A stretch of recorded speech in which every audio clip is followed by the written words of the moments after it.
We have our next speaker, Jazeps, who will talk about deep learning for local ancestry inference.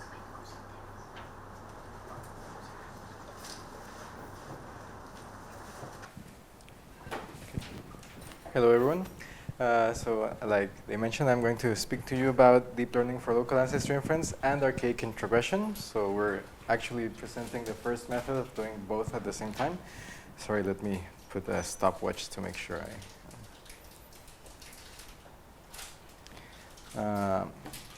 Okay, so first I'm going to give a little bit of context of what local ancestry inference is and what archaic introgression is and how we can detect them because, well, in principle, they are very similar tasks. In practice, we have to take different approaches to solve them. So for local ancestry inference, what we do is we take advantage of the fact that the ancestry of an individual in a certain genomic region is, due to how recombination works, the inheritance of the maternal and paternal lineages is usually found in contiguous blocks.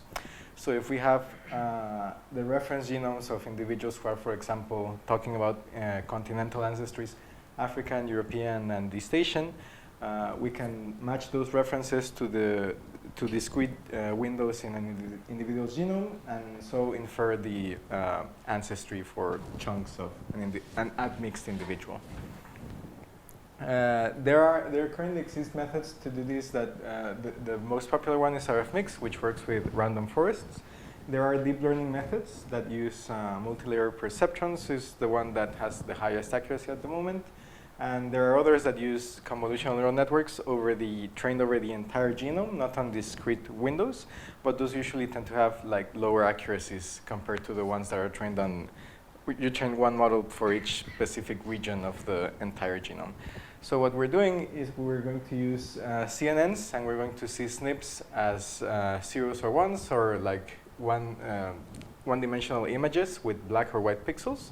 And we're going to use image processing techniques to classify the SNP windows into ancestries. So we're going to classify it into African, European, East Asian, for example.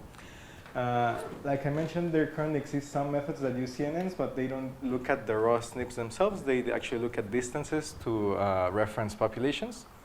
So this is what we're doing slightly different. And the main thing is that we're also doing archaic introgression detection. So the way archaic introgression detection works, you can do it with reference-based methods. So you have genomes for Neanderthals, Denisovans, and so on, and you try to match them as you would with local ancestry inference. The disadvantage of that is that there are very few reference genomes we have for archaic hominids. So one thing that we can do is look at statistics that are sort of like a signature for archaic introgression. The most popular one is S star.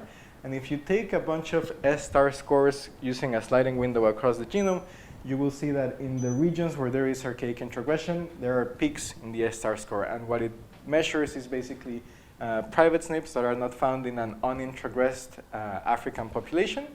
So the higher the S star score, the more S star score, the more likely it is that there is any introgression there. So that's what we're going to use to detect archaic introgression. And the way we do it is that if we're looking at the ancestry and archaic introgression presence of a 1,000 SNP window, we're going to calculate S star scores for that 1,000 SNP window using a sliding 50 kilobase window for the S star scores.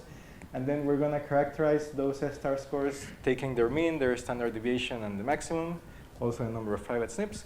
And as you can see from the previous slide, we found that it's enough to just take the mean and the maximum value and the standard deviation, and if there are any values that are like high above what you would expect looking at the mean and the standard deviation, we can then sort of confidently call the presence of archaic introgression. So one of the main takeaways of the work that we've done so far is the fact that when we do both of these at the same time, since they are very similar in principle, we're just trying to find the ancestry of a set of SNPs. Doing both at the same time actually increases the accuracy of both tasks. This is the architecture that we came up with to do both tasks. It starts with the input is just the SNP data. It goes through 10 rounds of convolution and pooling. And after that, we take the result of those 10 convolutional layers, and we take that as a sort of encoding for the SNPs. we append the S-star score and number of private SNP data to that SNP encoding, and we feed that into two different final classifiers. One of the classifiers does the local ancestry inference part, and the other one detects the archaic introgression. So since the shared loss is used to then update the whole model, both tasks are driving the training for the convolutional network part, and we end up with better results than if we do them separately. We found that it performs very well when we use simulated data. So this is individuals simulated through MS Prime to have African, European, or East Asian ancestry, or something a proxy to those intercontinental ancestries. And we also introduced different levels of introgression using Neanderthal introgression model. And we found that the accuracy for local ancestry inference was almost 100%, and for archaic introgression detection was around 95%. And we have also tried it on real data, on the 1,000 genomes data. And we find around a 95% accuracy for local ancestry inference, which is about the same as the current best tool, which is admixed. It gives us around a 95% accuracy. And for the archaic introgression part, we used SCOVE HMM introgression maps as our ground truth, and we're currently looking at a 91% accuracy for the archaic introgression part. We think that we can get better results than this because these are still very recent results, and there's still a lot of tuning that we can do to the network to get those values a bit higher up. And we're also very interested in trying a UNet architecture to, instead of giving just one classification for an entire window of SNPs, we can give one classification for each SNP in the window, looking at it as a task of image segmentation, and that would give us like a much better resolution for the local ancestry predictions, while letting us work on much larger windows, which should speed everything up, both the training and the execution of the model. And yeah, that's it. Thank you. If you have any questions, I will be presenting a poster later about this work.